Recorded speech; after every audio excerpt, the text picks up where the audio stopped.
السلام عليكم ومرحبا بكم معايا في قناة عالم خولة. اليوم ان شاء الله غادي نوجدوا واحد وصفة مغربية مشهورة اللي هي البسطيلة. كيحبوها المغاربة واكيد تيحبوها حتى الناس اللي على برا والناس العرب كلهم. هاد الاكلة هادي الصيت ديالها تبارك الله مشهورة مشهورة مشهورة جدا.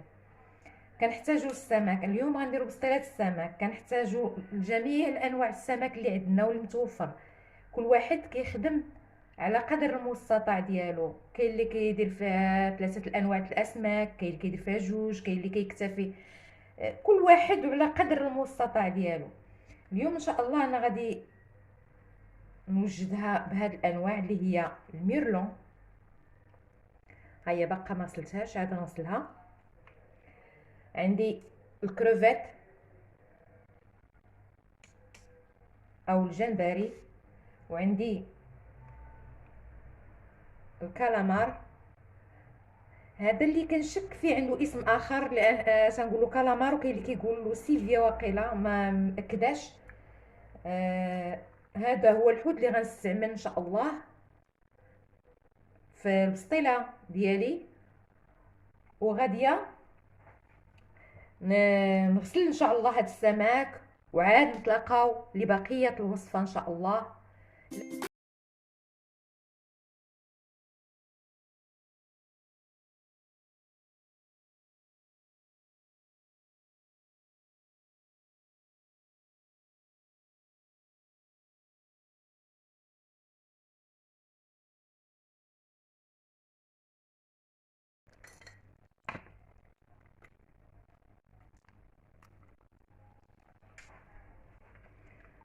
انا هنا غنوري بالنسبه للبنات اللي ما عمرهم ما نقاو هذا السمك. كنشد هاد الجنيحات ديالو كنزولهم، وكنستعملوهم في سباكيتا، كنستعملوهم في بزاف ديال الوصفات. هاد الجلده هذه كتحيد، هذه حتى هي كتنظف. كنقلبوا بيدينا على واحد اللي هي بحال السلسول، هي بحال الميكا. هاي اون بلاستيك. الا ما حيدتيش هذه راه ما غيتحيدش لك هذه. هذه كتبقى قاصحه، ولكن الا زولتي هذه، تمكنتي انك تزولها هي الاولى، كيسهل عليك انك ها هي كنجبدها. كيسهل عليك انك تجبدي الوسط ديال الكالامار بسهوله. ها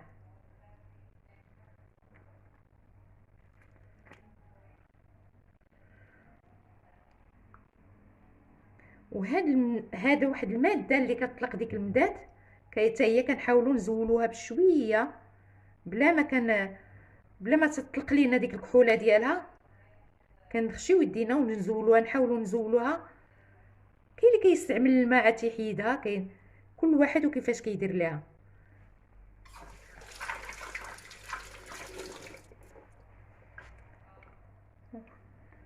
انا غنستمر باش نقي الحوت ديالي، غير بغيت نوري للبنات المبتدئات طريقه تنقيه الكروفيت. خلاص راه ساهل، كتحيدي روغي هذا، وكتمشي لهنايا كتخوي كتحيدي دوك الرجيلات شويه و كلشي كيعرف ينقي الكروفيت، كلشي، غير ما تضيعوهش. كتحاولي انك تنقيها وتبقى كامله.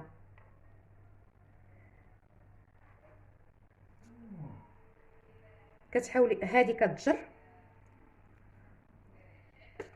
وكتمشي لتحت ديال الكروفيت، لتحت هو الاول. تتحيدي هذا، حيت الا حيدتي هذا صافي سهل عليك كلشي. وكتجي وكتنزعيها من الفوق بسهوله، كتبقى لك الكروفيطه كامله، يعني ما كتضيعش. وانا غنكمل الحوت ديالي ونرجعوا ان شاء الله لتتمه الوصفه ديالنا. انا رجعت لكم مع الوصفه ديالنا، ديال الطبق اللي غنقدمو ان شاء الله، اللي هي بسطيله ديال الحوت. انا الحوت بعد ما نظفتو وغسلتو كيف كتشوفوا، ها هو.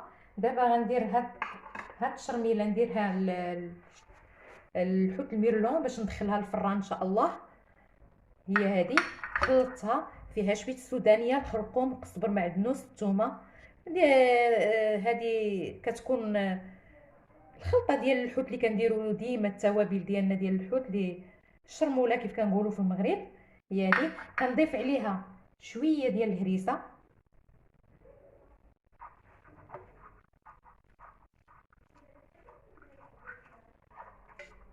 وكندخلها في الحوت ديالنا اللي غندخلو طبعا الفران باش كتجي لذيذه، كتعطي واحد اللذه.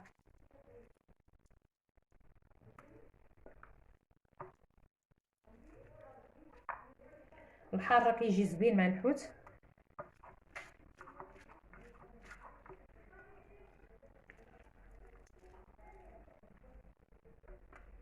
الحوت ديالي دابا ملي غنوجدو ان شاء الله غادي ندخلو. راه ساهله هاد الوصفه البنات، ديما انا كنصح غير المبتدئات.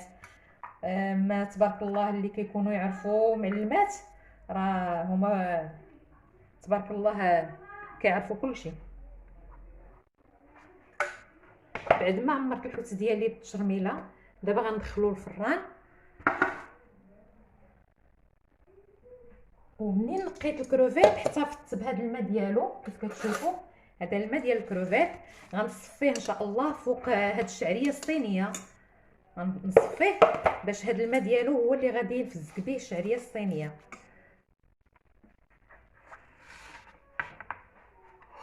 كناخذ هاد الحوت ديالي حتى هو كنزيد عليه شويه من هاد التشرميله اللي شفتوا. كنضيف شويه الصوجه، صوص الصوجه قليل منها،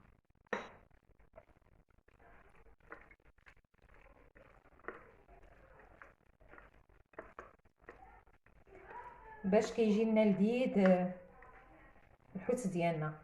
ها هو بعد ما درت ليه العطريه ديالو كنخليه محتفظ به جانبا. كنضيف شويه حتى في الفكاح او كتقولوا له شامبينيون.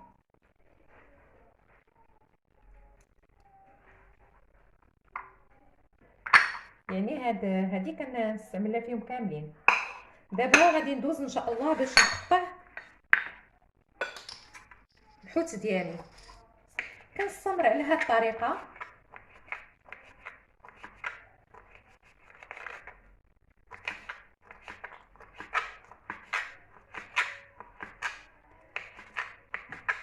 حتى كنقطعو كامل.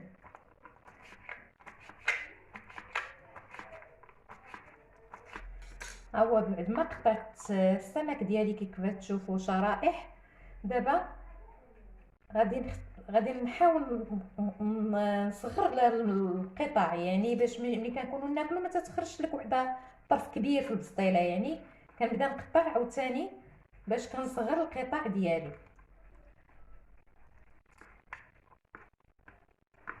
كنحاول نقطعهم صغار شويه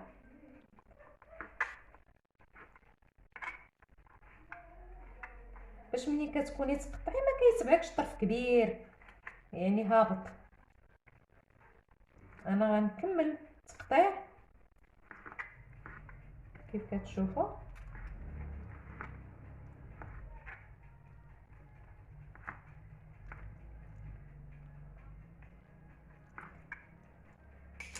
وغنحتفظ بواحد الشرائح بحال هكا كبار للتزيين.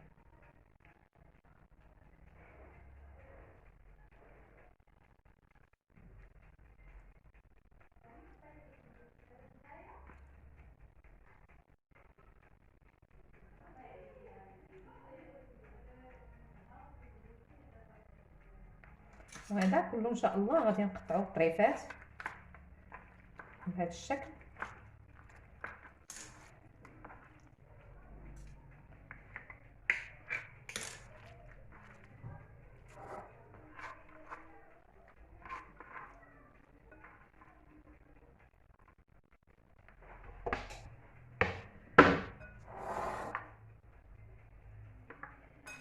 هذا السمك تا هو بدورو تا هو كننزل عليه من هذيك العطريه اللي نزلت.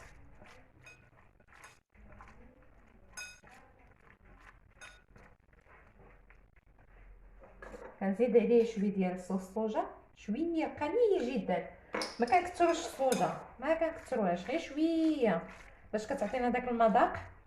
كنزيد شويه ديال الهريسه،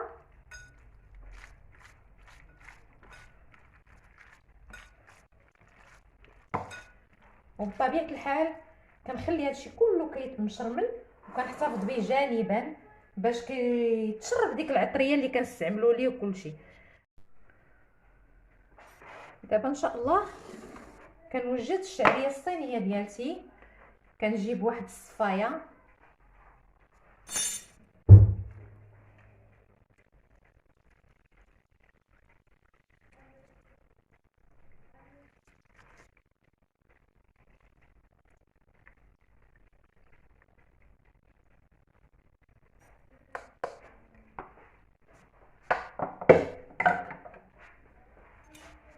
وكنحاول نستعمل بيدي كاع، كنهبط هذه وكنخليها تشرب الماء ديال الكروفيت.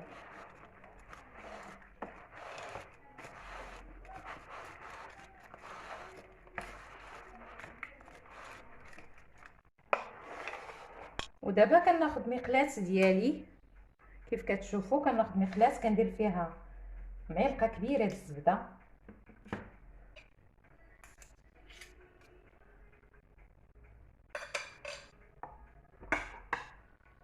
وغنزل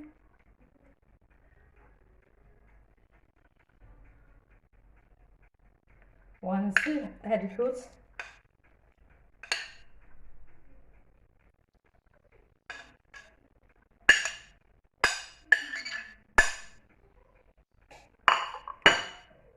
غنزل هاد الحوت باش نقليه في ديك الزبيده اللي درت.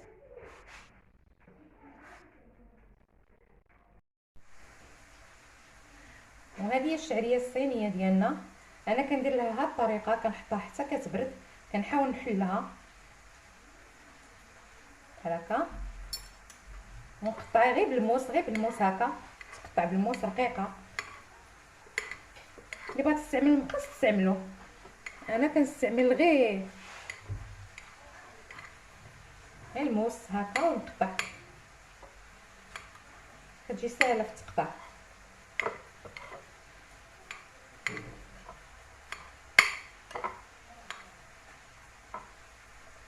ملي كندير لها بحال هكا وكندير واحد الطريقه زوينه اللي غنوريها لكم. انني كنوجدها كنقطعها والحوت اللي وجدته كنبقى نحطو فيها باش كيطلق داك المذاق ديالو هنا. هانتوما غتتبعوا معايا المراحل كاملين ان شاء الله. انا دابا كنقلي الكروفيت، هانتوما تمشيو معايا تشوفوه. ومنين غنقلي غنحطو هنا داكشي كله كينزل على هاد الشعريه، وكنخليها حتى كتنشف، وعاد هانتوما معايا تشوفوا تتمه الفيديو ان شاء الله. الكروفيت ها هو كيتقلى دابا. ملي كندير ها هو دابا تقلى ليا مزيان، يعني القوام اللي بغيت كنشدو بحال هكا وكنزلوه هنايا على الشعريه ديالتي. هذاك المذاق كله كتشربوا الشعريه. هاد الطريقه راه زوينه ومجرباها اكثر من مره. اللي قليتو غنزلو فوق الشعريه ديالتي. دابا غنمشي ننزل ان شاء الله الكالامار حتى هو في نفس المقله. كنزيد عاوتاني معلقه الزبده الذوب،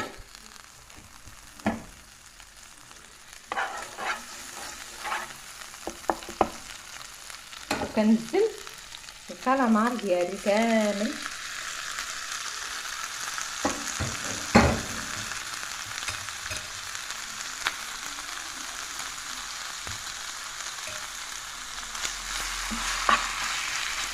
وكنسحرو حتى هو، ونفس الطريقه كندير كنزلو على ديك الشعريه الصينيه.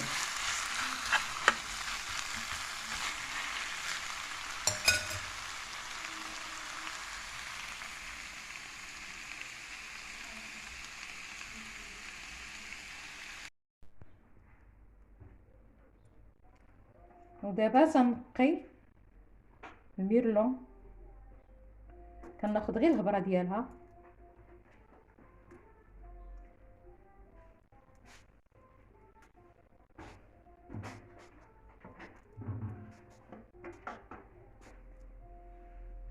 وكنقي مزيان لا تبقى شي شوكه ولا شي حاجه.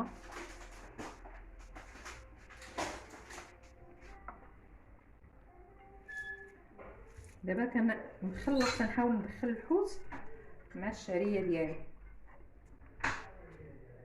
انا لازمت الميرلون حتى هي. هاد العمليه ضروريه منها، ديال انك كتحاولي تدخلي الشعريه مع الحوت.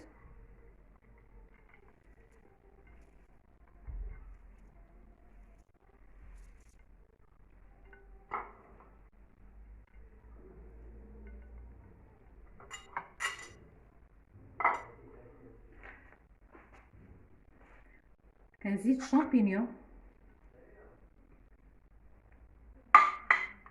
كنزيد الزيتون، كنزيد شويه الهريسه، وتنبدا ندخل بهذه الطريقه باش كلشي يتخلطوا العناصر مع بعضياتهم. اللي بغى يزيد الصوص الصوجا يزيد، اللي ما بغاش يكتفي بداك القدر اللي درنا. كتلقاي شي حاجه كبيره تحاولي تقطعي منها او تخليها. نتلاقاو ان شاء الله باش نشوفوا الطريقه ديال التوريق ديال الورقه ديال البسطيله. اول حاجه كندهن الطاوه ديالي من التحت بحال هكا،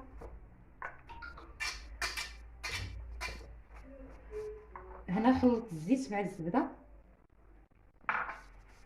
كناخذ الورقه من حجم كبير،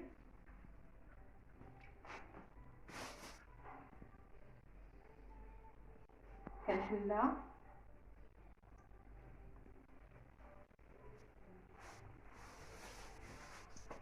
كنزل الاولى بهذا الشكل،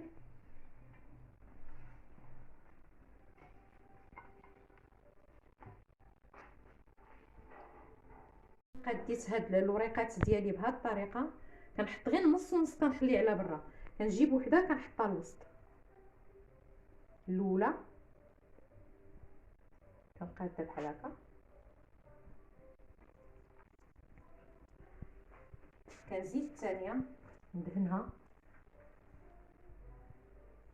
كنزيد الثانيه باش هاد القاعده تكون تهز ليا البسطيله ديالي. وكنبدا دابا نعمر بهذا الشكل هذا.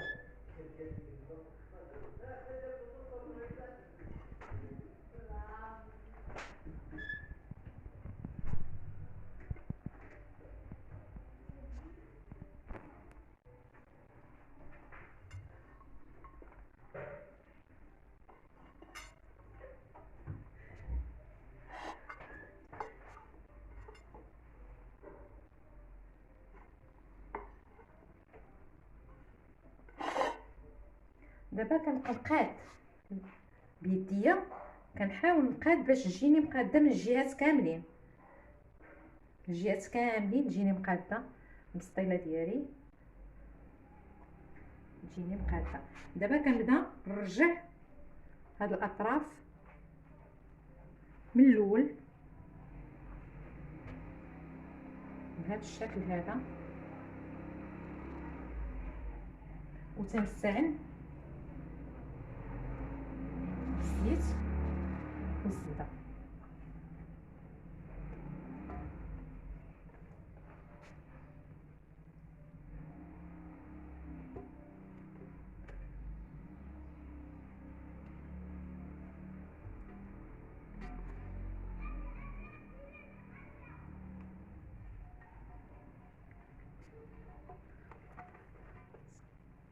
كنقاد الجناب ديالي مزيان هكا.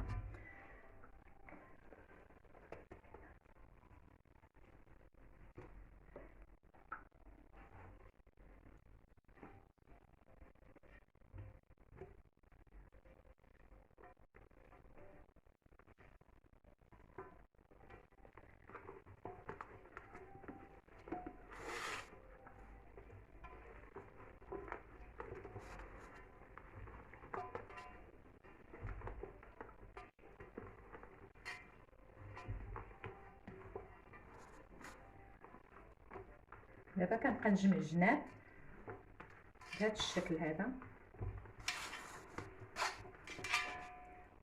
وفي نفس الوقت كنبقى كنتحكم فيها كيف بغيت. راه ما تخافوش منها، كتبداي تحكمي بها كما بغيتي بهذه الطريقه. ها كتجمعي الحواف ديالك كاملين وكتقاديها.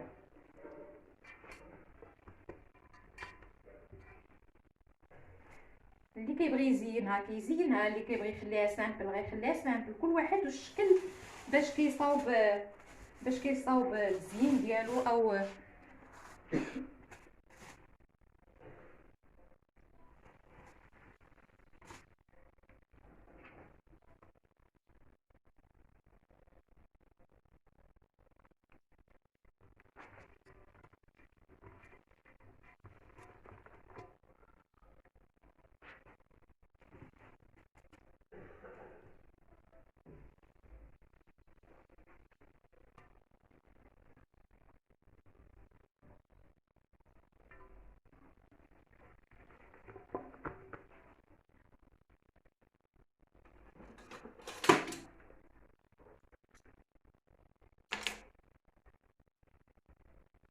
كندير واحد الثقب هنا في الوسط،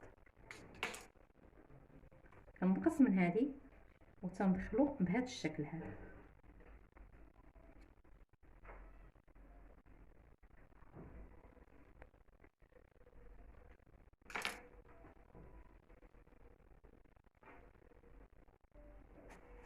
كنكمل الطريقه عاوتاني على هذا الجهه.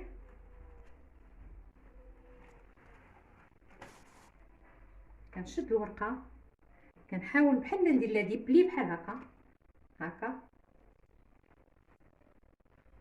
كندير لها دي بلي، كنشدها كنحطها بحال هذا الشكل، كنقطع القياس اللي بغيت نحيدو، وكنزيد ندير هكا في هذه البليصه، وكنبدا نطلقها هكا بهذا الشكل هكا.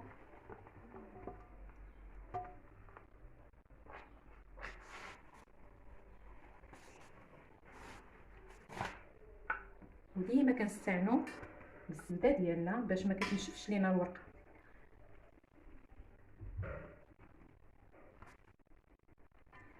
والتزيين كيبقى اذواق وكيبقى اشكال، كل واحد كيزوق بالشكل اللي بغا.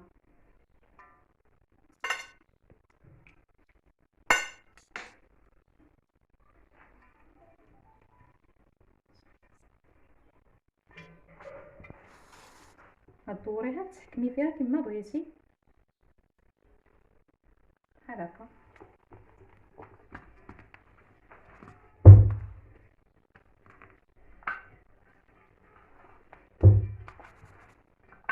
هذا هو الشكل ديالنا ديال البسطيله ديالنا. ودابا غنمشي ندخلها الفران، نتلاقاو ان شاء الله بعد قليل. وصلنا الى نهايه الفيديو ديالنا بسطيله الحوت. النهايه هي كتشوفوها، نتمنى تعجبكم، كتجي رائعه رائعه. هادو زينتها بواحد بريوات عامرين بالفرماج. التزيين تيبقى اختياري، كل واحد على حسب شنو كيبغي. نتمنى التزيين ديالي يعجبكم وكذلك الوصفه. واللي عجباتو الوصفه ديالنا مرحبا بكم في قناه عالم خوله. ما تنساوش خليو لي لايك باش ان شاء الله نزيد القدام.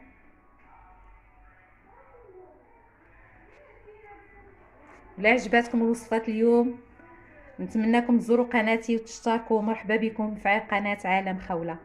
الى اللقاء في فيديو قادم، في وصفه قادمه ان شاء الله. مع السلامه.